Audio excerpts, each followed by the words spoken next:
Muito boa noite, pessoal. Estamos aqui mais uma vez com o programa Radar FIS na BMC News. Para você que não segue aqui o canal, eu vou pedir aí encarecidamente que siga o canal, deixe o seu like e compartilhe essa live com quem tem interesse em fundos imobiliários. E hoje a gente está recebendo aqui nos estúdios nada mais, nada menos do que Pedro Carras, né, que é gestor ali na XP Asset.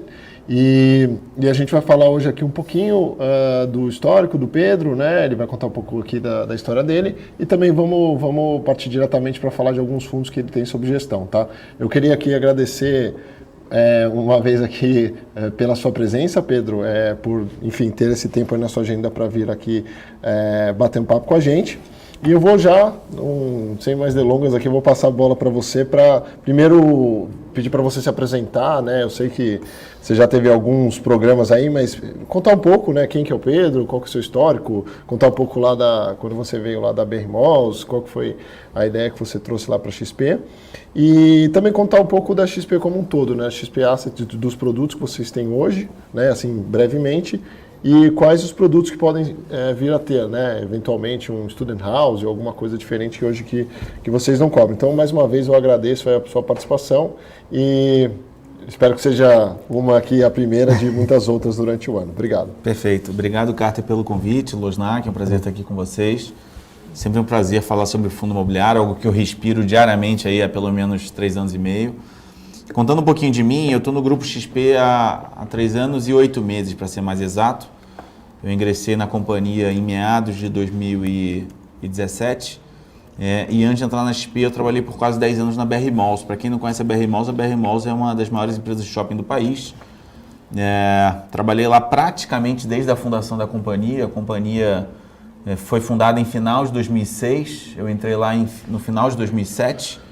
E foi uma jornada muito bacana, com bastante aprendizado. Na ocasião, a companhia crescia muito, o mercado estava muito favorável para shopping center.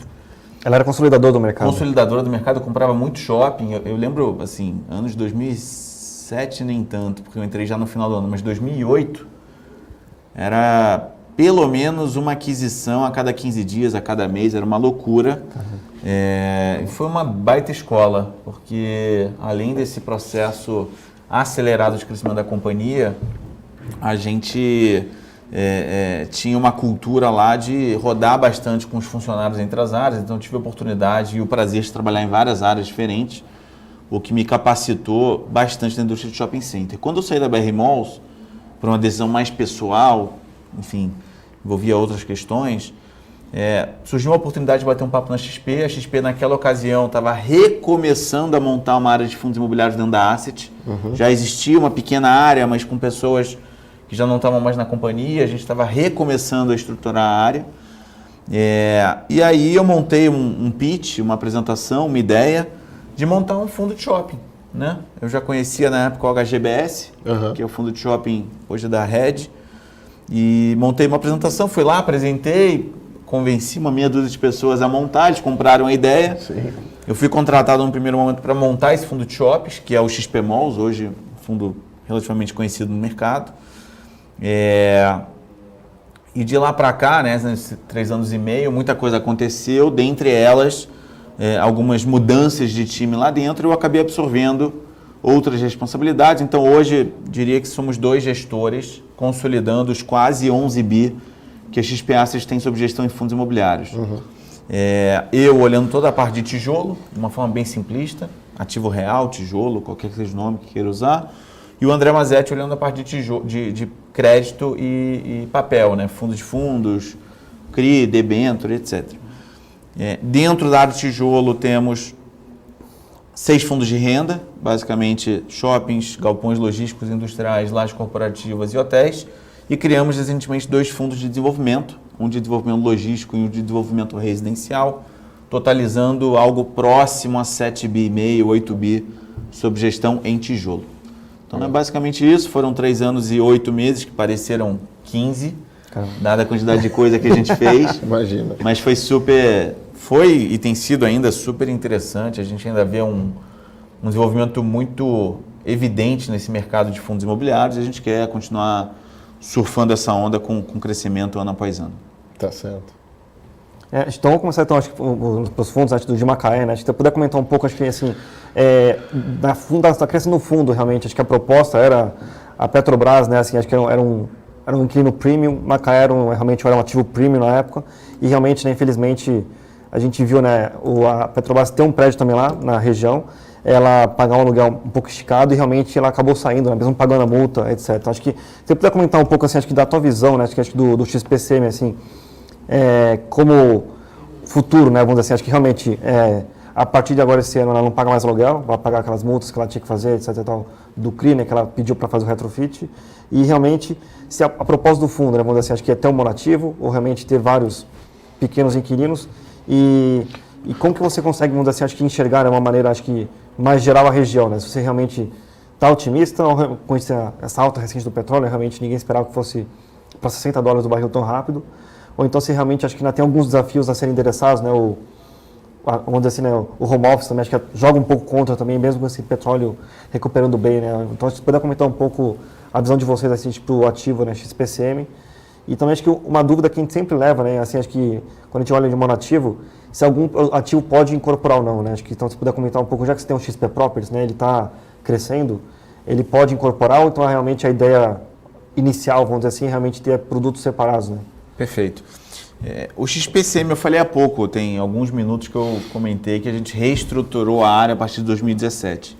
O XPCM é o único fundo da geração passada que segue conosco e, verdade seja dita, não tem nenhum problema em falar isso, o XPCM reúne todas as características que a gente não recomenda para um fundo imobiliário, porque era monoativo, monoinquilino e numa cidade secundária, tá certo? Então, é o pano de fundo perfeito para acontecer um problema como esse. Obviamente ninguém esperava, até então era um prédio 100% ocupado por um bom inquilino que é a Petrobras, mas deu no que deu, a Petrobras tomou a decisão de sair e temos efetivamente uma situação bem complexa, não vou mentir, uma situação bem complexa, são 18 mil metros quadrados aproximadamente de alocação em Macaé. Macaé é uma cidade absolutamente dependente do setor de óleo e gás. Sim. E por mais que o setor de óleo e gás esteja numa recuperação, o Loslac comentou sobre o preço do barril, não necessariamente isso vai significar uma demanda maior para os escritórios em Macaé, né? Você olha para o mercado do Rio, que também é um mercado que tem uma relação boa com Macaé, com óleo e gás, desculpem, também tem uma vacância alta, né? Então, tarefa difícil. A nossa ideia ali, idealmente, é fatiar a alocação e fazer um multi-inquilino, porque acho que já diminui um pouco o risco. Não vou mentir, vai ser uma missão difícil, está sendo uma missão difícil, a gente tem conversado com alguns brokers do mercado e não vai ser trivial. Não há demanda para Macaé nesse momento, definitivamente, a gente depende muito de uma melhora ainda maior do setor de óleo e gás, mas sem sombra de dúvida a ideia idealmente seria fatiar o prédio, fazer uma multilocação. Não passa pela cabeça por hora integralizar o fundo no outro fundo, porque eu já tenho um problema grande aqui, eu vou fazer desse problema dois problemas, né? O prédio está 100% vago, então a gente está pensando em alternativas, né? Poxa, será que tem comprador para esse prédio? Com ele 100% vago, acho que não, mas de repente com uma parte dele ocupada, de repente vende o prédio, amortiza o fundo, não sei. A gente está pensando em alternativas. Por hora, o que a gente conseguiu fazer foi negociar um parcelamento da multa com a Petrobras, o que nos garante uma distribuição de renda por um período de 3 anos, portanto, até o final de 2023. É um fôlego financeiro para o fundo. É um fôlego financeiro para o fundo, para a gente não ter que pedir dinheiro para o cotista, tá certo? Porque a gente vai ter despesa com vacância, né? IPTU, mínimo de limpeza, o mínimo de segurança, tem um mínimo de custos que a gente tem que ter para manter aquele equipamento, aquele prédio de pé sem deixá-lo ficar obsoleto, né? Abandonado, etc. E no final do dia, o fato de a gente ter parcelado a multa em 3 anos vai nos dar esse fôlego financeiro e, ao mesmo tempo, vai manter alguma renda para o cotista num período que a gente espera conseguir a locação, pelo menos parcial, do prédio. Certo. E vocês, só para fazer um ponto assim, aqui, tem essa questão de você ter que, quando você abre o prédio, você começa a pagar condomínio, né? Começa a ter despesa ali. Vocês têm, assim, um mínimo, né? Um hurdle para você abrir o prédio, né? Sei lá, 30% alocado, porque assim, você alocar 5%, né? Como está o Almirante, realmente é uma coisa muito ruim, né? Então, assim, acho que um hurdle, sei lá, de 30%, 40% do ABL, né? Para você realmente abrir. 30 me parece até um pouco alto. A gente está fazendo quase que um orçamento base zero lá. A gente está trabalhando, como até então a Petrobras era responsável por todas as despesas, a gente está tendo que cotar tudo do zero, limpeza, manutenção, segurança, etc. E vai trabalhar nesse momento de vacância integral com o mínimo do mínimo do mínimo, só para efetivamente não deixar o prédio abandonado. Mas em aparecendo 1 ou 2 locatários, 5, 10, 15%, a gente vai tentar fazer conta para caber dentro do sapato, né? Porque a gente tem que sair da inércia. Também se a gente for ficar almejando um hurdle de 20% a 30%, Nunca ou não chega faz assim. nada, nunca chega, é um problema também. Então, acho que o ideal é ter uma cabeça bem espartana em termos de custo, em termos de despesa de operação, e com qualquer 5, 7, 8, 10%, Se a conta fazer fechasse. a conta fechar. Acho que o objetivo não é ver se a conta fecha, é fazer a conta fechar. É diferente. Então, é um pouco do que a gente vai tentar fazer. Legal. Certo. E, bom, passando um pouco agora para hotéis, né? Então, vamos falar do XP, Vocês HP. começaram com business fáceis, né? Vamos lá. Exato. Não, senão a gente começava com o XPML, uma maravilha, né? Tá de parabéns pelo produto, mas o XP-HT também é um excelente produto, eu acho. E é um setor, né? Eu queria que você falasse um pouco, o setor sofreu, né? Durante a pandemia bastante, né?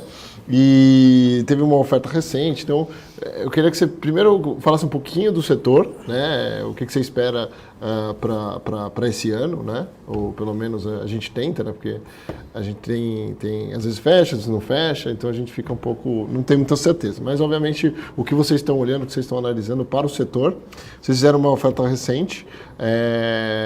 A nossa pergunta também é: será que vão precisar você fazer outras ofertas para você que está, enfim, para o curto prazo, ou essa oferta já é o suficiente? E também, falando já um pouco do setor, entender se já tem algumas oportunidades de pipeline, tem alguns hotéis que, enfim, faz sentido no momento. Acho que um dos primeiros fundos, né, que realmente de hotéis, né, que começou alavancado, né, acho que realmente os outros, né, que a gente vê, né, o da Mogno e o do HTMX, né, do BTG, não estão alavancados, então realmente é uma proposta diferente. O da Mogno também com as características mais de dívida, mas se eu pudesse comentar um pouco assim desse racional da alavancagem do fundo, acho que é uma coisa legal de discutir. E também assim, acho que o HTMX sempre tem aquela proposta, né, de comprar quartos. Ganho de capital, Ganho de capital. reciclagem. E a tua proposta, né, é um pouco mais de carrego. De renda, Então, Bom, vamos lá.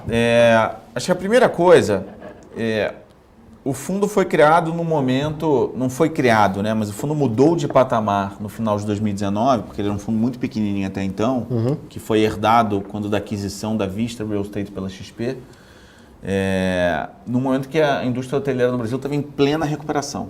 Né? A gente veio de anos muito ruins em 15, 16, 17. 19 já foi um ano bem melhor e tudo levava a crer que 2020 seria o ano que a gente quase que retomaria para os níveis de ocupação de 2014. E isso motivou e incentivou de alguma forma a fazer a alavancagem, porque a alavancagem é aquela história, né? Quando o negócio vai bem, dá dobrado, sim. é muito accretive, né? Como a gente fala. Quando o negócio vai mal, o tiro sai pela culatra. Sim. E ninguém imaginava essa pandemia, né? 2020, não só em hotel, mas em vários business, tinha tudo para ser um ano muito bom em real estate, né? É porque a gente tem memória curta, porque a pandemia consumiu boa parte da nossa memória, mas a gente entrou em janeiro de 2020, todos nós da indústria de real estate, muito animados, né? A gente tinha tudo para ter um ano... 2 dígitos, né, de crescimento em alta em si. A gente tinha uma expectativa gigantesca. E de fato, como veio a pandemia, e aí, de fato, a gente ficou com 13 dos 14 hotéis do fundo fechados por um bom período, mas hoje acho que o risco de fechamento é menor. Só que aí eu volto para o conceito do Losnak agora há pouco de condomínio. Não é exatamente condomínio, mas o hotel ele tem um custo fixo muito alto, que são os funcionários. Sim. Né? Esse custo ele existe com o hotel aberto ou fechado, tá certo? Mesmo que a gente tenha adotado algumas medidas que o governo permitiu de afastar os funcionários, não pagar salário, pagar um pedaço do salário, etc.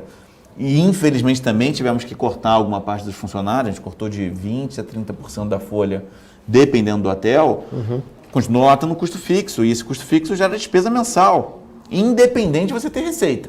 Sim. Né? Então, pegando o mesmo exemplo do Losnak, existe um break-even que diminuiu um pouco, porque a gente cortou um pedaço do custo fixo, então esse break-even também diminuiu, mas um break-even de taxa de ocupação. O que era um break-even de 25% a 30%, hoje é um break-even de 20% a 25% de taxa de ocupação. E nem todos os hotéis do fundo já chegaram nesse patamar. Sim. Alguns sim, outros não. O Pullman, que é o principal, que pré-pandemia representava 60% do fundo, em termos de receita, ainda não chegou. Certo. Então, isso faz com que a gente esteja consumindo caixa mês após mês, o que ensejou a necessidade de fazer uma emissão de cotas subordinadas, onde o único cotista da cota subordinada integralizou 6,7 milhões no fundo, que está sendo consumido mês após mês com despesas, com prejuízos mensais que os hotéis estão gerando. E aí, respondendo a tua pergunta, pelas nossas contas, que estão bem próximas do que a gente projetou lá atrás quando fez a emissão, esse dinheiro acaba em fevereiro, Tá bom. agora. Porém, a gente não considera no cenário base ter que chamar dinheiro dos cotistas porque está em tramitação um processo de renovação de um dos nossos hotéis com a bandeira que o opera, e na indústria de hotelaria é muito normal você renegociar e renovar o hotel por um prazo longo em troca de um key money, em troca de luvas. Sim. E tudo leva a crer que a gente conclui essa negociação este mês. Então, em isso acontecendo, a gente vai comunicar, obviamente, ao mercado quando concluído. A gente recebe um dinheiro novo e esse dinheiro nos dá mais um fôlego para sobreviver até que os hotéis voltem para o break-even. Sim. Qual é a nossa expectativa para 2021? É fraca. Por quê? Primeiro, nosso fundo ele é composto por hotéis majoritariamente business, tá certo?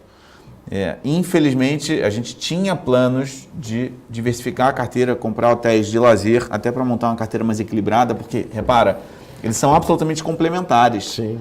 Né? O business ele vai bem quando? Março, abril, maio, setembro, outubro, novembro, que é quando a galera está viajando a trabalho e fazendo a coisa acontecer, principalmente no final do ano, que puta, tem que bater meta, né? Então todo mundo viaja, setembro, outubro, novembro. O lazer vai bem quando? Nas férias, né? Sim. Dezembro, janeiro, fevereiro, julho. Então eles são absolutamente complementares. Quando um está com ocupação baixa, o outro está com ocupação mais alta, desculpem.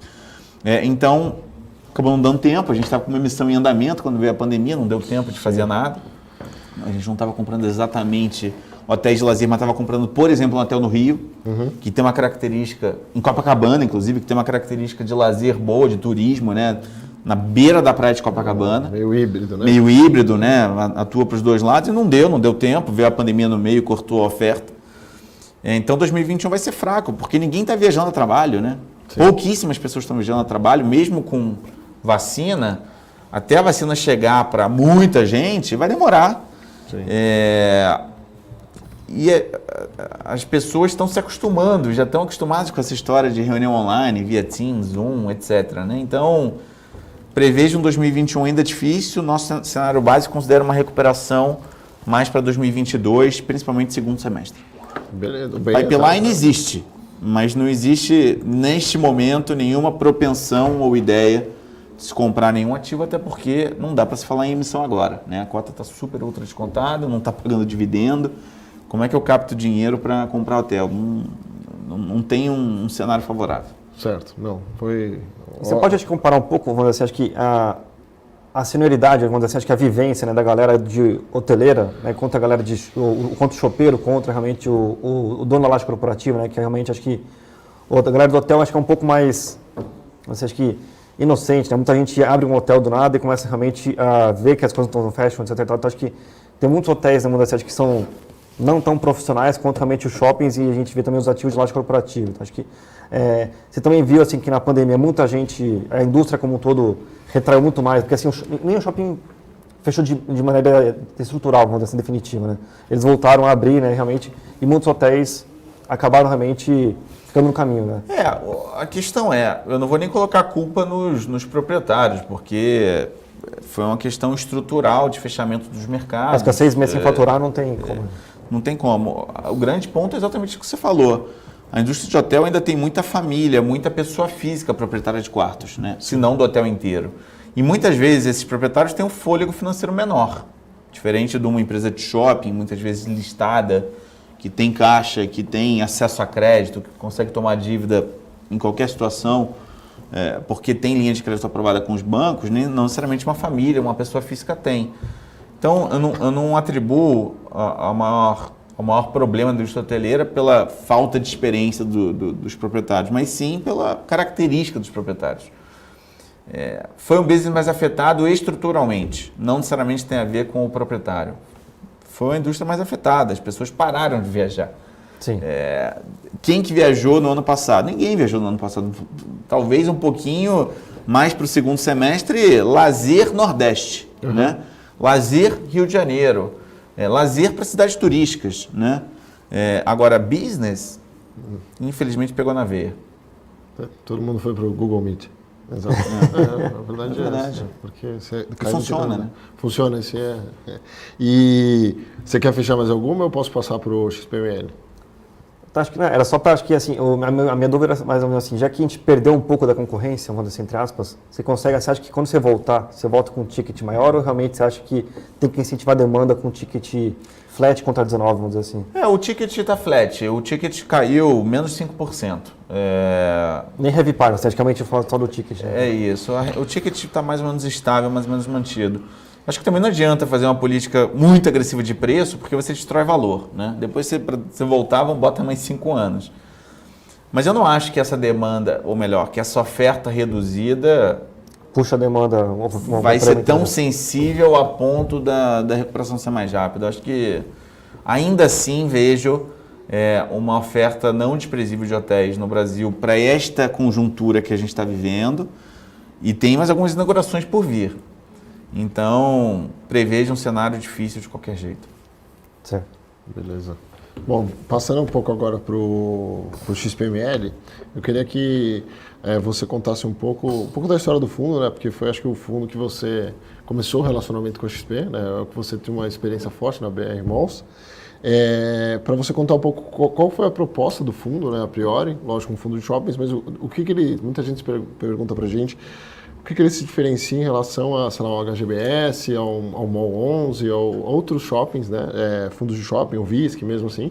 Só para você contar um pouco dessa história e também falar um pouco, a gente pode obviamente dar uma fatiada e falando isso conforme a gente vai falando do XPML, mas falar um pouco do futuro para ele, né? De emissões, de aquisições, o que você vê pela frente. Perfeito. Bom, eu trabalhei 10 anos na BR Malls, como eu falei, né? E nesses 10 anos de BR Malls eu passei por 7, 8 áreas diferentes. Trabalhei em shopping, inclusive trabalhei 2 anos como gerente financeiro comercial do Shopping Tijuca, no Rio de Janeiro, que é o segundo maior shopping da BR Malls em termos de contribuição de NOI para a companhia, ou seja, um shopping super em evidência na companhia. E trabalhei quase 5 anos em novos negócios e Você já foi franqueado também nesse momento anterior? Já fui franqueado também, então já vivi a experiência de lojista, né? Já fui franqueado de uma loja de alimentação no Rio de Janeiro. Que eu queria ter essa experiência até para complementar a minha vivência no varejo como um todo. E nesses meus quase 10 anos de BR Malls, eu devo ter visitado algo entre 160 e 200 shoppings no Brasil, de um total de um pouco menos 600. Então, quer dizer, quase um terço da indústria. O que eu tirei de aprendizado desses 10 anos? Shopping é um ser vivo em constante mutação. Não é um galpão logístico BTS 20 anos, que você aluga lá um contrato de 20 anos e relaxa. Shopping é um ser vivo que o tempo todo tem que estar se mexendo, mudando o mix, se reinventando, bota mais lazer, traz um centro médico, traz mais alimentação, restaurante, etc.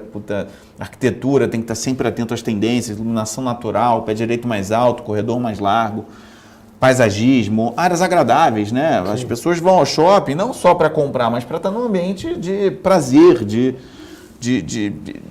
relaxamento, vamos dizer assim, para ver outras pessoas. Isso é intrínseco do brasileiro, né? O brasileiro gosta de estar com outras pessoas e tal. Então, eu tirei como lições e fez parte do meu pitch para a XP, não quer dizer que está certo ou está errado, é como eu penso. Primeiro, eu prefiro estar em shopping em capitais. Quando eu falo capitais, leia-se grandes regiões metropolitanas, né? Por exemplo, eu tenho Caxias, mas Caxias é grande Rio. Eu tenho São Roque lá no Catarina, mas é grande São Paulo. Então tem uma outra exceção, mas é grandes regiões metropolitanas. Primeiro porque eu acho que, diferente de outros países, no Brasil ainda há uma concentração muito grande nas capitais de renda, né? Então eu prefiro estar onde tem dinheiro. Não adianta eu ter shopping onde não tem dinheiro. Exato. Shopping se sustenta com venda. Shopping é muito simples. Venda, ou melhor, dando um passo atrás. Fluxo, que gera venda, que gera aluguel. Se não tem venda, não tem aluguel. Ponto. Então precisa de venda, precisa de poder de consumo, que é uma função de densidade demográfica com renda, com poder de consumo. Sim. Tá certo? Então, prefiro estar em capitais, esse é o primeiro ponto. Então você nunca vai comprar um shopping fora de capitais. Não sei, nunca diga nunca, mas a nossa preferência é sempre por capitais. E grandes cidades, vamos dizer assim. Campinas não é uma capital, mas é Campinas. Sim. Campinas é maior do que muita capital por aí, né? Então, acho que esse é o primeiro ponto. Segundo ponto, shopping, por ser um ser vivo em constante mutação, eu acho que uma gestão bem feita, com escala, com barganha comercial, por alguém que entende do business, é mais vantajoso. Então, a gente tomou a decisão, também não vou dizer que ela é eterna, mas nos pareceu mais acertada naquele momento, que é ser minoritário dos grandes players da indústria. Por quê? Porque os grandes players têm escala, têm know-how, têm barganha comercial com o lojista. Quando ele senta com a Renner, com a Riachuelo, com a C&A, com as satélites, ele conversa sobre 15 lojas, não sobre uma. E tem um ativo core para ele, né? Ele leva a sério o ativo. É um ativo core, etc. Então, isso, na minha opinião, traz uma vantagem competitiva muito grande. E também nos dá mais escala, no fundo, né? A XP não vai criar uma administradora de shoppings. A XP é gestora de um fundo de shoppings. É diferente. Então, a gente criou essas características, o que nos levou a montar um portfólio que, na nossa visão, é um portfólio de qualidade muito boa. Comprando shoppings em capitais, sempre geridos por empresas de primeira linha. Todas elas são empresas que têm um número de shoppings considerável, que têm escala, que têm know-how. E mais importante do que isso, são sócias. Então, quando você olha assim, eu tenho um administrador que ganha 3% do resultado operacional no ano, que é uma taxa normal, 3 a 5% é uma taxa padrão da indústria. Legal. Mas qual que é o incentivo que o cara tem de fazer o shopping performar? Ele até tem incentivo, mas ele vai ganhar 3% a mais em cima do que ele cresceu. Sim. Então, saiu de 100 para 110, ele vai ganhar 3% a mais em cima de 10. Agora, pensa se esse cara, além de administrador, também é sócio. E muitas vezes um sócio majoritário, maior do que nós, inclusive. Sim. O cara cresceu 10, ele não vai ganhar 3 em cima de 10, ele vai ganhar 3 em cima de 10 mais o percentual que ele tem em cima dos 10. Sim. Então, em tese, ele está mais alinhado. É a forma como a gente pensa. Então, eu diria que essa foi a ideia, isso estava lá na apresentação, no pitch que eu apresentei na XP início de 2017, e esse tem sido o driver aí de crescimento do fundo nos últimos 3 anos e meio. Tá certo. Você pode contar um pouco da qualidade do XPME, que realmente assim, a gente compara com os ativos, né, da BR Malls, né, a gente compara realmente com os ativos também de outros listados, né, como a HGBS, né, como o UOL, como o VISC também, assim, você realmente é um ativo que se destaca em relação aos outros, né? E a gente viu que durante a crise, né, 2020, a vacância, né, do XPML como um todo consolidada ficou mais ou menos estável, né, uns 4%, e todo mundo subiu para 6%, para 8%, assim, então acho que você puder comentar um pouco assim, né, de maneira retrospectiva, assim, acho que a proposta do fundo, vamos dizer assim, acho que realmente, né, que você se expôs, né, muito bem, vamos dizer assim, ao Hudson Rock, né, realmente com a JHSF, se expôs também aqui com alguns ativos premium, né, e realmente, assim, acho que o consolidado dos seus produtos, do portfólio foi muito bom, assim, acho que quando a gente foi olhar contra a crise. Então, a tua visão realmente é manter um portfólio, entre aspas, mais premium contra a indústria, em futuras emissões, vamos dizer assim, né? Acho que tem essa linha de raciocínio. Então, acho que você puder comentar um pouco dessa visão da sua vacância, né? Ter se comportado muito bem, que acho que foi realmente uma lição de casa muito boa, né? A gente vê players, né, como o Iguatemi, que brigou, né? Ainda briga, né, com vários inquilinos e tá perdendo, acho que a briga, né? Realmente está aumentando bastante a vacância. Então, acho que você puder comentar um pouco, acho, dessa visão, né? De ter, acho que não só ter um ativo premium, mas também acho que ter conversar, né, com o inquilino, né, com o lojista, para também, acho que, não destruir a relação, né, acho que com... Sim. Bom, a nossa ideia continua sendo comprar ativos de qualidade, né? 100% do seu portfólio é de extrema qualidade? Não, definitivamente não. Quando a gente faz um negócio, não só em shopping, mas em outros segmentos também, eu acho que o negócio tem que ser bom para os dois lados, para o comprador e para o vendedor, tá certo? Só comprar ativos de primeiríssima linha, muitas vezes, pode ser ótimo para o comprador, mas pode não ser tão bom para o vendedor. Então, a gente sempre conseguiu ter essa visão de relacionamento de longo prazo e de comprar portfólios que a gente via valor nos ativos que a gente estava comprando, mas sem necessariamente todos serem de primeiríssima linha.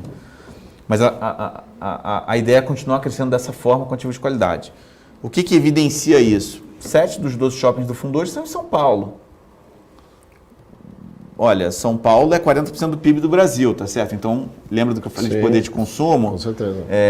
Tá em São Paulo, então acho que tem muito a ver com isso. E além de a gente ter comprado shoppings em São Paulo, em sua maioria, que são por natureza mais resilientes, porque tem mais dinheiro, são menos suscetíveis à crise, com essa horrível que a gente viveu e continua vivendo,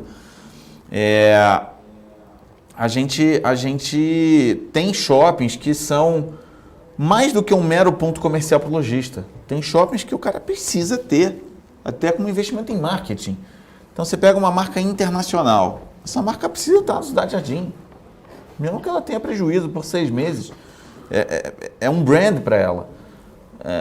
A Satélite tem que estar no Shopping Cidade de São Paulo, na Paulista, porque quantas pessoas na CNTP, não nesse momento agora de pandemia, mas quantas pessoas passam na Cidade de São Paulo todos os dias, na Paulista todos os dias?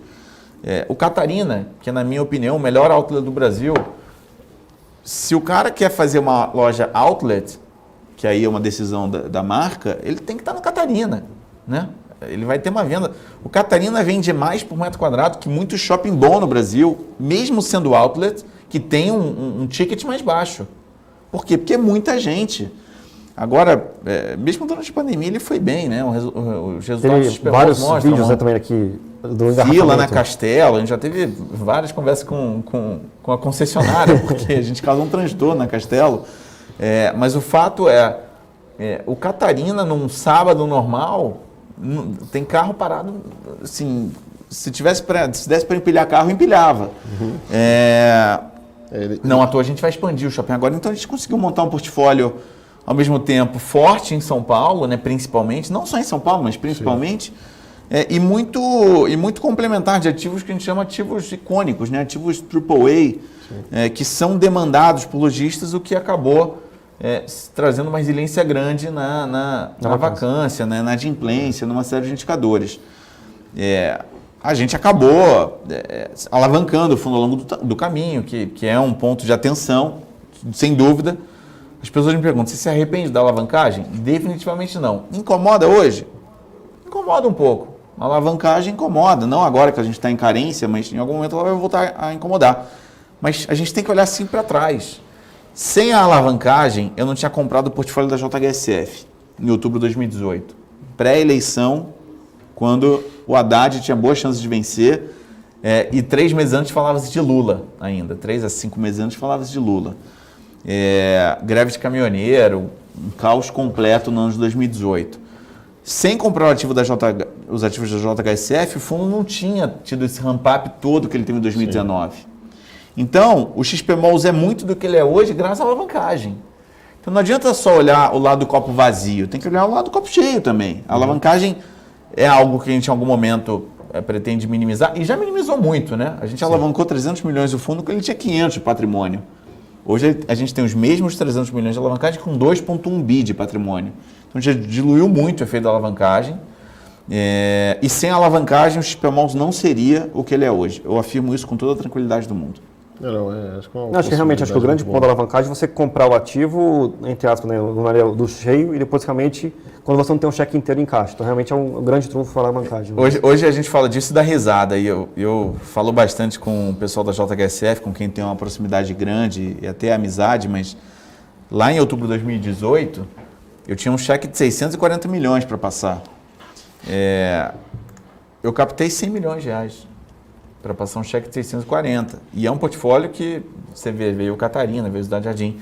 A gente deu jeito, arrumou um jeitinho lá, alavancou um pedaço, ficou devendo um outro, pagou 4, 5 meses depois e tá aí. Eu acho que foi um grande alavancador para o crescimento dos XP Malls e a gente não se arrepende de absolutamente nada. Até para o ouvinte que não conhece São Paulo e tal, o Catarina ele fica perto de Campinas, né, e muito perto de São Paulo. Então, uma região o Catarina fica literalmente 40 a 45 minutos daqui do Itaim, onde a gente está, e talvez meia hora, no máximo 40 minutos de Sorocaba, Campinas, regiões ali no entorno. Então bem localizado. Porque também tem interior de São Paulo que aí é mais pobre, mas esse é um e o que eu posso dizer sobre o Catarina ele é um outlet que mais se parece com um outlet que a gente está acostumado a ver fora do país, com arquitetura mais similar, com marcas internacionais que a gente também vê lá fora,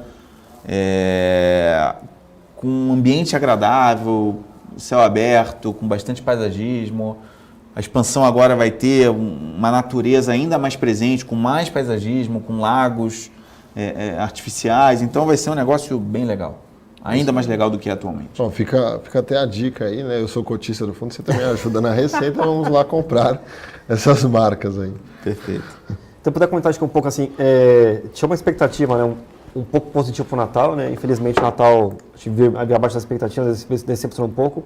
E assim, olhando para 21, né, vamos dizer assim, acho que é o que a gente não pode saber se vai ter novos fechamentos ou não, etc. Mas a sua visão, vamos dizer assim, de que realmente, né, o lojista que queria sair já saiu, já tomou a decisão, e vamos dizer assim, acho que a gente tem surpresas a mais de vacância agora para 21.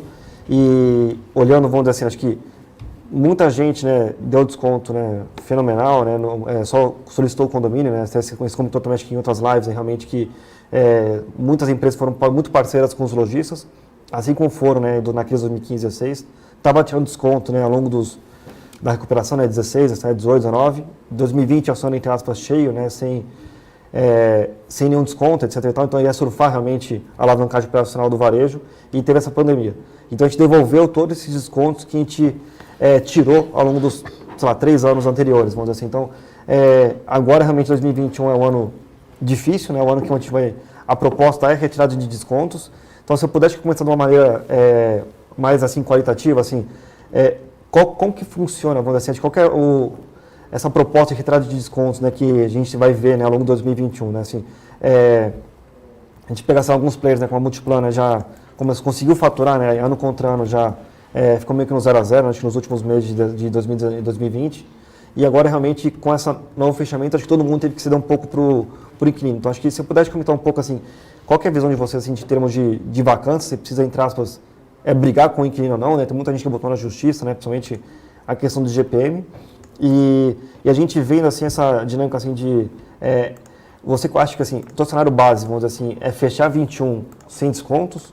Ou você acha que realmente ainda tem uma briga ainda que se estende para 21, se estende para 22 ainda, em termos de shoppings, né? Não, acho que vai estender. Infelizmente vai estender, porque cada caso é um caso, não dá para generalizar, não há uma regra única, mas se você for muito bélico para cima do lojista, e de novo, com a ressalva de que cada caso é um caso, o cara vai entregar a chave, vai botar lá um tapume, e assim como os outros negócios imobiliários, você perde nas duas pontas. Deixa de receber em cima e começa a pagar embaixo com o condomínio, né? Condomínio, fundo de promoção, IPTU, etc.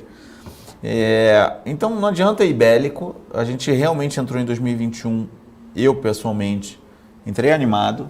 Acho que o segundo semestre de 2020 me surpreendeu positivamente.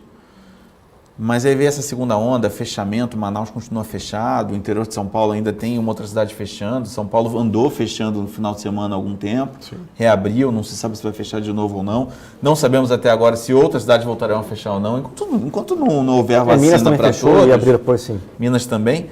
Não dá para ter certeza de nada, então vai ser um ano, pelo menos um primeiro semestre, vai ser mais curto prazista, porque está difícil fazer projeção na pandemia, difícil. Então não adianta ir, eu vou tirar todos os descontos até o final do ano. Não vai. Se tirar, vai aumentar a vacância. Opção sua. Então tem que ser aos poucos, tem que ir sempre dosando E aí entra várias questões, né? O quanto aquela loja é importante para o mix ou não. O quanto aquele lojista paga um aluguel dentro da média de mercado ou não. Paga de mais ou paga de menos? Paga de menos, você tem até um pouco mais barganha para dizer não. Sim. Agora, se ele paga demais... Quanto que esse cara está vendendo? Eu já fui franqueado, né? O cara tem um custo de ocupação máximo. Passou desse custo de ocupação, não tem o que fazer. Então ele vai pagar para trabalhar. Historicamente, o custo de ocupação da Multiplan, né, é muito mais alto do que realmente da BR Malls, né? Acho que será uns 12% contra 8%, 9%. Assim, tem se realmente... O cara que está na Multiplan tolera um custo de ocupação mais alto, e o cara que está na BR Malls, e também, vamos dizer assim, né, na Aliança, não toleram tão alto quanto a Multiplan. Então, assim, tem de maneira global, vamos dizer, tem essa... Tem que olhar shopping a shopping. Isso. Por isso que eu falei que não há regra. De repente, como eu te falei há pouco, nos Jardins da cidade de São Paulo, o cara topa pagar um aluguel mais alto, porque para ele é importante estar ali. Além de ganhar dinheiro, ele está expondo a marca num canal que para ele é importante. Agora, se for um shopping secundário, terciário, nem tanto. Então, se você espreme muito... e o cara deixa de ganhar dinheiro, lê-se que o cara muitas vezes é um franqueado, como eu, você, o cara não vai pagar para trabalhar. O cara fecha as portas, rasga um dinheiro lá, né? Pelo menos ele estanca o prejuízo e vai para a próxima. O cara tem 6 lojas, né? Com franqueado, ele dá mais prejuízo, ele fecha. Então É isso. E não precisa ser franqueado, não, loja própria também. O cara é capitalista, ele quer ganhar mais dinheiro. Então, se o cara tem 10 lojas, 3 dão prejuízo, ele vai fechar essas 3. Simples assim. Certo. E assim, no começo da pandemia, né, teve muita gente, assim, acho que cortou vários custos, né, de condominiais, né, realmente porque não tinha mais a luz acesa, né, realmente o custo da segurança, da limpeza também era bem menor. E acho que teve uma vez que você comentou que você conseguiria, vamos dizer assim, acho que olhando para frente, manter alguma coisa assim, e deixar uma estrutura um pouco mais clean. Então, assim, acho que, se não me engano, acho que eram 10 a 15% mais ou menos. Então, acho que a ideia, assim, acho que fechando 20 e olhando para 21 agora, você continuar com essa mentalidade desse custo assim, mais baixo. Continuo. Eu diria que até um pouco mais do que 10, talvez uns 15 a 20. Porque na base da porrada, na marra, os shoppings viram que dá para fazer mais com menos. Lembra que eu falei há pouco de cortar funcionário em hotel? Sim. Resguardadas as diferenças é quase a mesma coisa. Assim, dá para trabalhar mais por menos, né? As empresas fizeram quase com orçamento base zero nos seus respectivos condomínios por uma necessidade de pandemia, onde não todo, mas parte desses custos vão conseguir ser mantidos de forma reduzida. Reduz um pouquinho o time de limpeza, reduz um pouquinho o time de segurança, reduz um pouquinho o time de manutenção. Do ponto de vista de consumo de energia, instalou-se iluminação a LED, criou-se mecanismos de economia de energia, desliga mais cedo a luz de estacionamento no piso que não está usando. Enfim, N iniciativas que somadas vão trazer uma economia que eu acho que ela vai ser perene e vai ser mais saudável para o lojista, o que permite, à medida que você já está diminuindo um pedaço do boleto dele, ser um pouco menos agressivo na redução de aluguel ou no desconto. Certo, vamos dizer assim, o overall ficar exatamente. Certo. E assim, acho que um ponto assim que você puder comentar um pouco do giro de ativos da XP Malls também. Você vendeu Belém, então assim, se você puder comprar... A gente é um fundo de gestão ativa. A gente vai sempre trabalhar para fazer o melhor para o nosso cotista. Até então, a indústria crescendo, a gente estava comprando. Tá certo? Ocorre que apareceu uma variável nova chamada pandemia. Né? E aí, quando a gente olha para trás, muita gente me perguntou, por que você vendeu Belém? E eu gosto muito do Shopping Belém, tá? Parque Shopping Belém é um ótimo shopping. Vamos olhar o contexto todo. A gente comprou esse shopping em março de 2018. Cap rate de aproximadamente 9. Tá? Na ocasião, o shopping tinha feito em 2017 mais ou menos 18 milhões de resultado por ano. A gente investiu lá mais um dinheiro, colocamos no shopping uma academia, uma faculdade, um curso de pós-graduação e um reforço de mix em outros segmentos, que melhoraram muito o shopping, o fluxo aumentou muito. E em 2019, pré-pandemia, o mesmo NOI de 18 milhões em 2017 virou 24,5. Um crescimento bastante expressivo. E aí, quando a gente somou isso ao fato de que, na nossa visão, não tinha mais tanto upside para os próximos anos, no contexto pandemia, certo? Sim. Onde todos os shoppings inevitavelmente deram um passo para trás. Na minha visão pessoal, as regiões Norte e Nordeste, após o término do auxílio emergencial, vão sofrer mais. Saiu aí, tem N matérias. Ontem tem uma matéria super legal do economista-chefe da XP no Infomoney, falando que o que teve de família duplicando, triplicando a renda com auxílio emergencial, não porque perdeu emprego, mas porque se aproveitou do momento, foi uma grandeza. Então, acabando o auxílio, está se discutindo agora mais 2, 3 meses de R$200, vai sofrer, já está sofrendo. Janeiro já foi um mês ruim, né? Que não teve o que surfou mais é o que vai perder mais. Sim, isso. É uma questão matemática. Então, na minha visão, por mais que eu continue gostando do shopping, ele tende a sofrer mais pelo contexto macro do país. 2, ele não vai crescer na mesma velocidade que ele cresceu nos últimos 3 anos. Portanto, na nossa visão, a gente já extraiu o máximo de suco. 3, surgiu uma oportunidade de venda num preço com cap compression bem relevante em relação ao que a gente pagou. E 4, eu tenho várias expansões no portfólio, Cidade Jardim, Catarina, Internacional Guarulhos, Cidade de São Paulo, shoppings em São Paulo, que são mais resilientes na nossa visão, que vão ter uma taxa interna de retorno muito maior do que o Belém faria daqui para frente. Então é nosso dever sempre analisar essas oportunidades de girar o portfólio em prol de trazer mais retorno para o cotista. O cotista não tem que olhar só o mês seguinte da venda. Sim.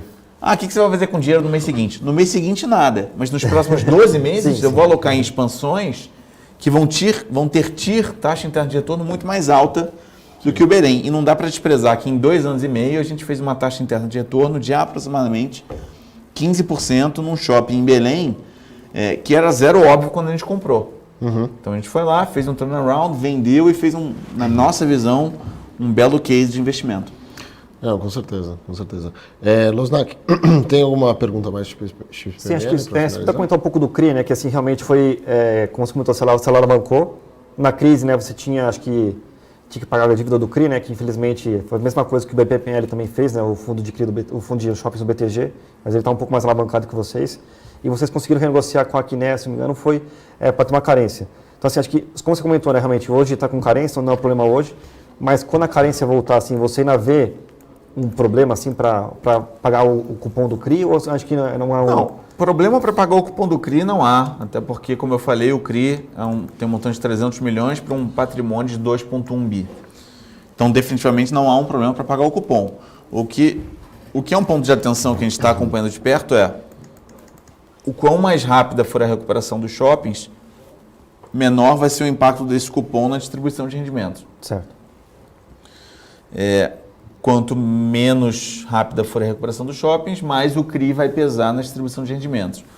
Que alternativas temos? Primeiro, trabalhar arduamente, como já temos feito, para fazer os shoppings recuperarem mais rapidamente. É uma variável exógena chamada pandemia, mas estamos trabalhando. Segundo, crescer o portfólio, não necessariamente é algo que a gente vai fazer de imediato, mas estamos avaliando constantemente oportunidades e diluir ainda mais a participação do CRI. E terceiro, conversar com o próprio credor. Então, no final do dia, está longe de ser um grande problema. O CRI está ali, não é algo que nos preocupa estruturalmente. Ele pode ter um impacto um pouco maior ou menor no curto prazo, mas está longe de ser um grande problema para o fundo, definitivamente. Certo. E, de novo, reitero, o fundo só é o que ele é hoje graças ao CRI. Então, tem que olhar os dois lados da moeda sempre. E qual que é a alavancagem alvo que vocês têm do XPML? A gente hoje tem uma alavancagem de 300 milhões para um patrimônio de 2,1 bi, 15%. Sim. Ou se olhar na ótica de EBITDA, na SNTP pré-pandemia, o fundo fazia 30, 35 milhões de resultado ano. Então, estamos falando de 10, né? 8 vezes, alguma coisa do tipo.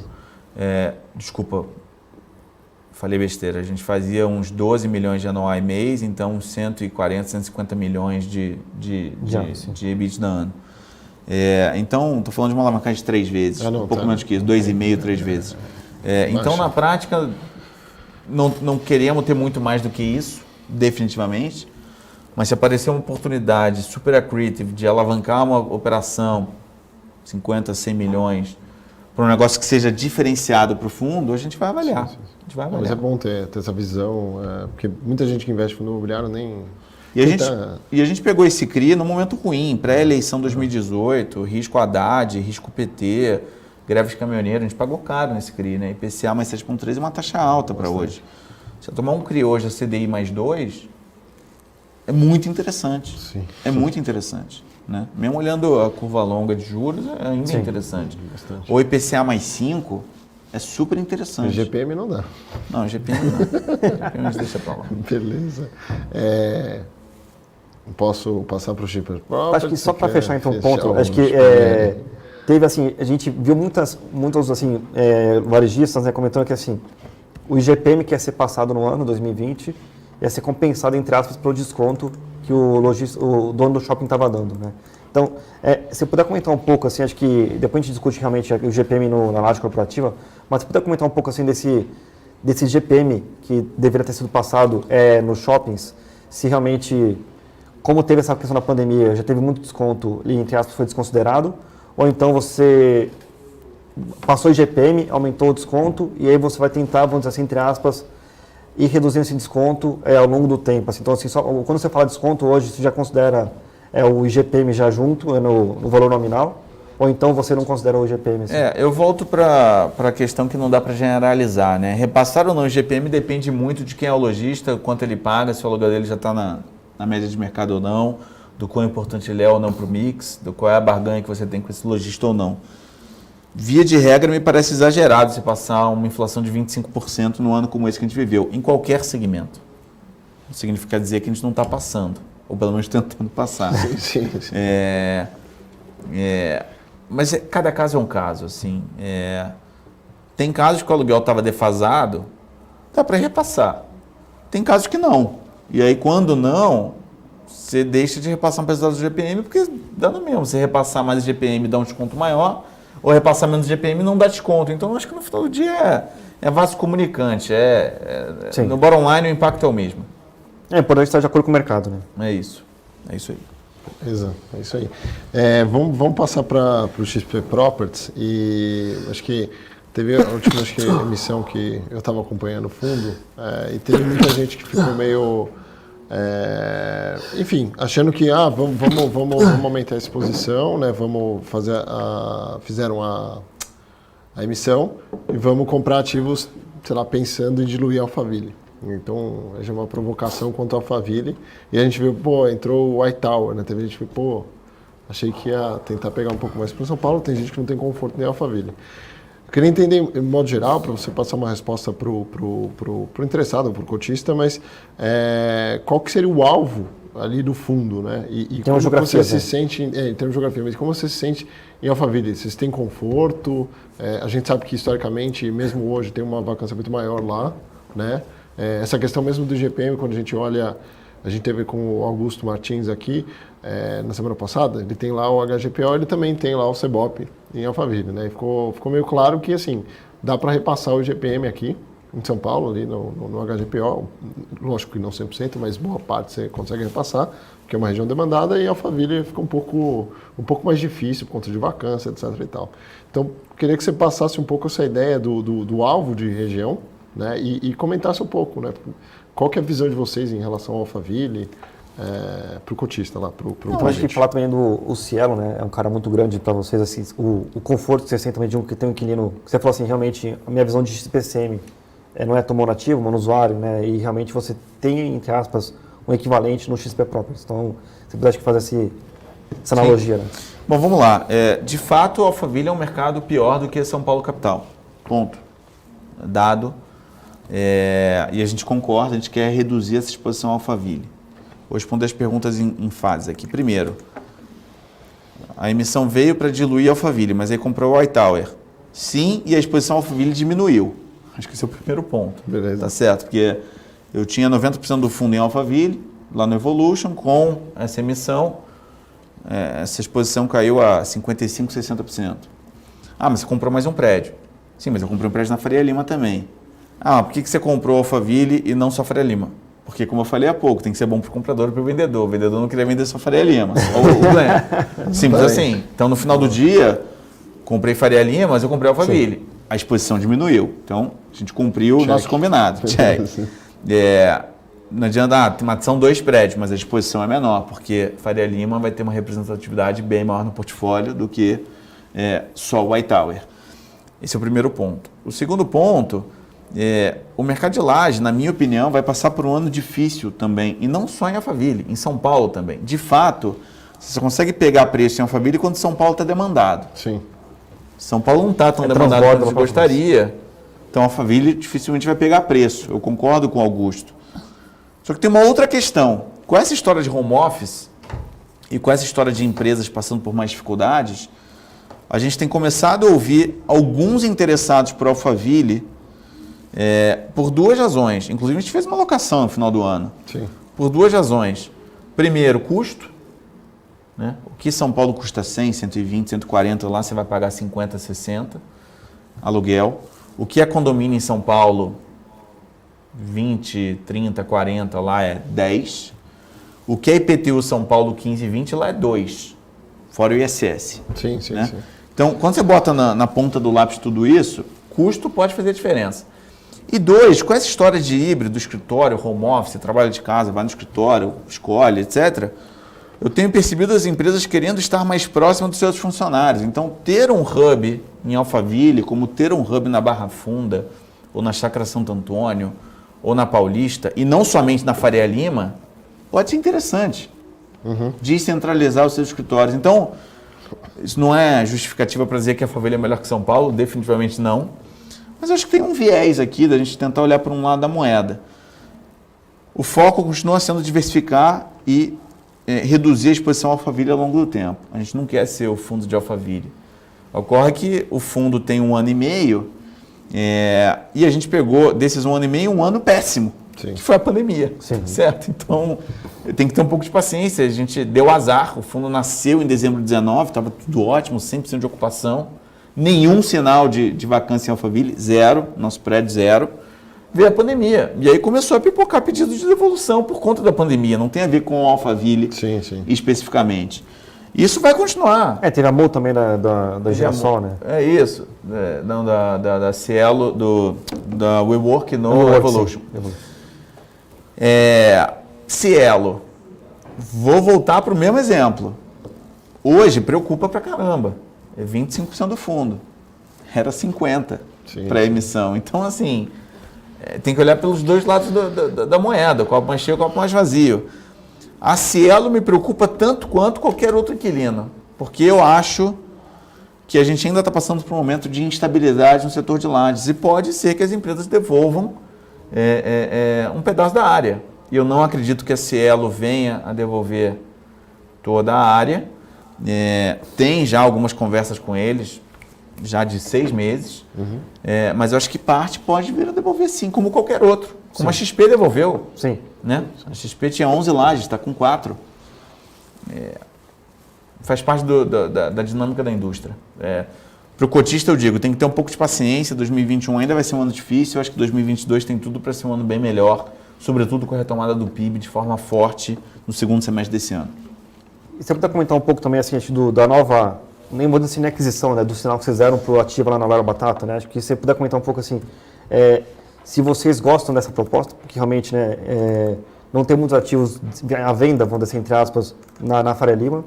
Então, realmente, você já dá um sinal e já segurar, entre aspas, o prédio em construção é uma boa alternativa, do que realmente comprar um pronto de um outro vendedor que não está endividado, não está numa necessidade de vender a qualquer preço. Então, acho que deve ser mais isso. Então, acho que assim, você já aumentando sua exposição, né, futuramente a Faria Lima, então vamos dizer assim que a tua exposição, entre aspas, alvo para a Alphaville também seria assim, uns 25%, 30% do fundo, ou até menos, vamos dizer assim. E realmente, assim, se você vê, né, assim, essa abertura, né, a gente viu também a RBR comprando ativo que não está pronto também depois do Rio, que não é uma região tão premium, mas se eles locarem vai ser uma coisa boa. Então, se você puder, acho que acho que ver a proposta do fundo para frente, vamos dizer assim, acho que o que você olha quando você vai fazer novas aquisições para o fundo, né? Acho que... Esse é um caso atípico, né? Não é que a gente vai ficar procurando ativos em obra, mas para mim um ativo na Faria Lima, icônico, em cima do metrô, no Largo da Batata, é único, tá certo? Porque a Faria Lima já é uma região única, super demandada, não tem novas ofertas para os próximos anos, muito diferente de outras regiões em São Paulo, Chucre, Berrini, etc, etc. Santo Antônio, sim. Chácara Santo Antônio. Segundo, um ativo em cima do metrô na Faria Lima só tem um. É um ativo AAA, super icônico. E como eu falei, faz parte do processo de qualificação do portfólio do fundo. Então, o fato de estar em obra, se fosse uma obra para inaugurar daqui a 3 anos, provavelmente a gente não teria feito esse negócio, porque daqui a 3 anos, sei lá o que é o futuro, né? Sim. Bom. Agora, esse ativo inaugura agora, em maio, junho. Eu estou vendo ele na frente, ele está praticamente pronto, né?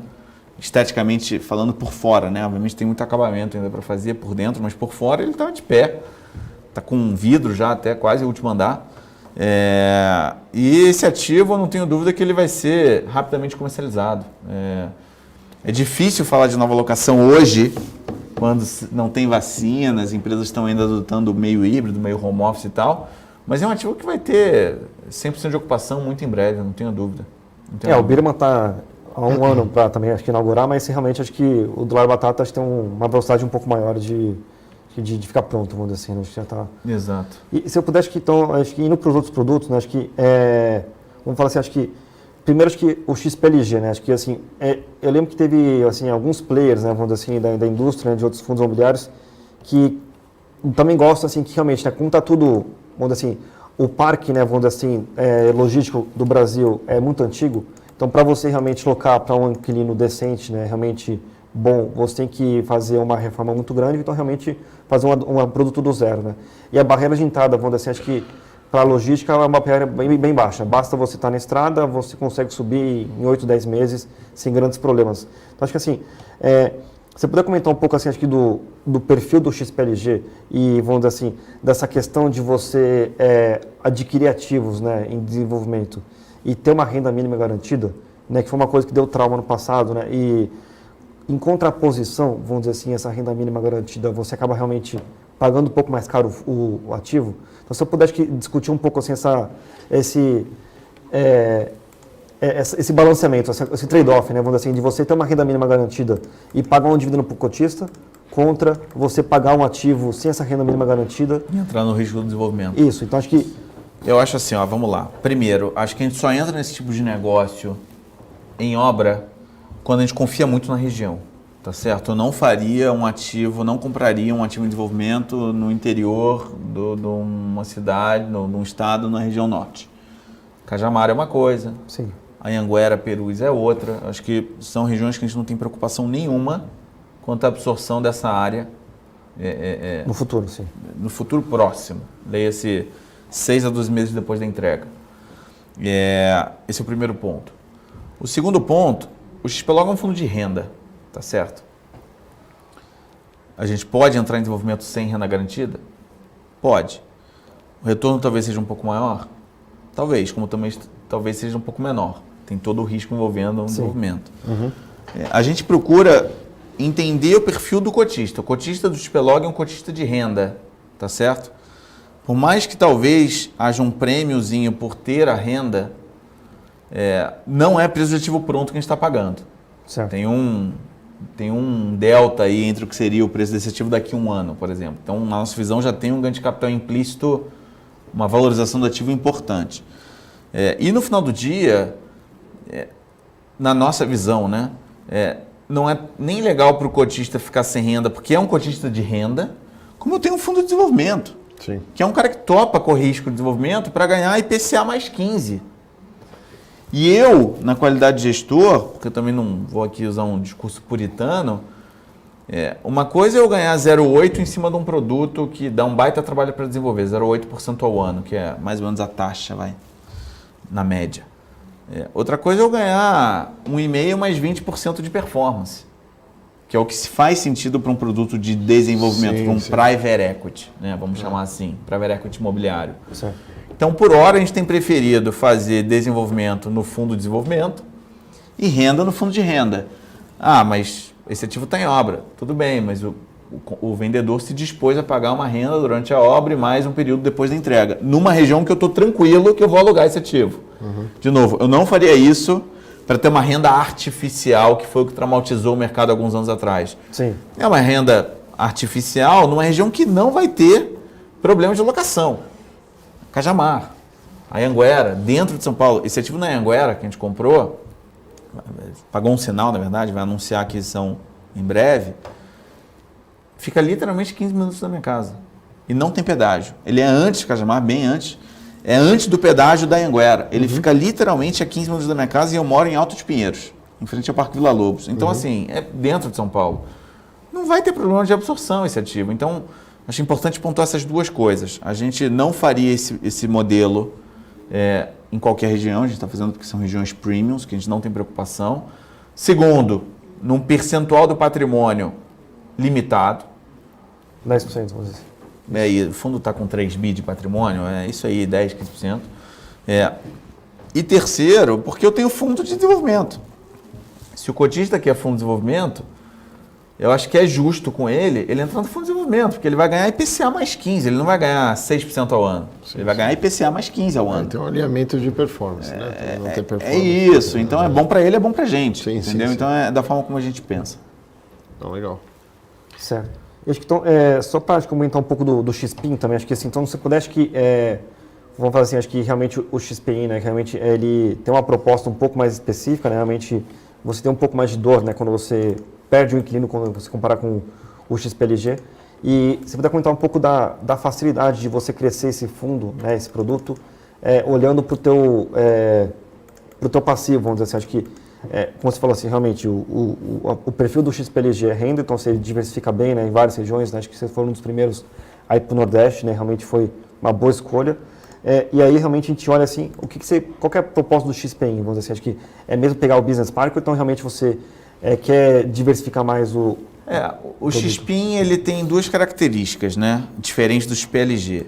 Ele é majoritariamente industrial, o que não significa dizer que ele não tem a logística, porque o XPLG também tem indústria, mas ele é majoritariamente logístico, tá certo? Então ele é majoritariamente industrial e ele tem a consultoria / gestão / parceria da BBP, da Brazilian Business Park, que nasceu em Atibaia, com uma estrutura Atibaia e Jarinu, com uma estrutura na nossa visão diferenciada, porque qual é a grande diferencial dos condomínios em Atibaia e Jarinu?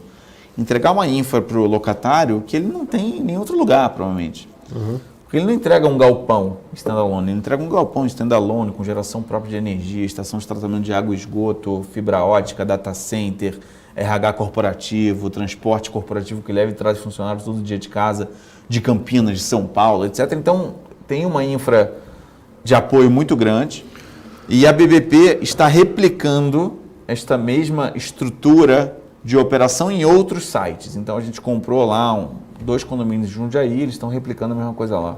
Acabamos de colocar o pé em Extrema, vai replicar a mesma coisa lá.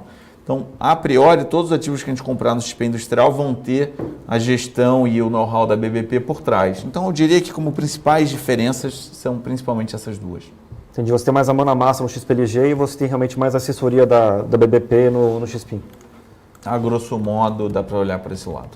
Isso é uma coisa, vamos dizer assim, equivalente, mais próxima ao que você faz também com a JKSF no XPMOS, vamos dizer assim também. Por aí. Por aí. Boa analogia. Bom, Luznak, você tem alguma pergunta para finalizar? Acho que, bom, Pedro, eu queria agradecer mais uma vez pela disponibilidade, tá? Pelas explicações, aí pedir desculpa aí qualquer coisa que a gente comentou e aí convidar o ouvinte também a entrar no site lá da Asset, da XP. O pessoal tem um relatório muito bem feito também, né, diferenciado comparado a outros. E dá para entender bastante das coisas que a gente perguntou aqui também nos relatórios, né? Acho que uma coisa que vocês levam muito à risca ali são os relatórios, né? Os relatórios gerenciais, etc e tal. Mas os costos também trimestrais, que são uma diferencial. A gente fez essa semana, inclusive. Sim. Amanhã é o último. Enfim. Eu peguei do algum sim. É isso. Mas é isso, Pedro. Muito obrigado aí e seja bem-vindo mais uma vez e vamos ver se a gente marca umas próximas pro ano aí, né? Beleza? Legal. Obrigado, Carter. Obrigado, Luznak. Obrigado a todos que estão nos assistindo. Foi um prazer e até a próxima. Valeu.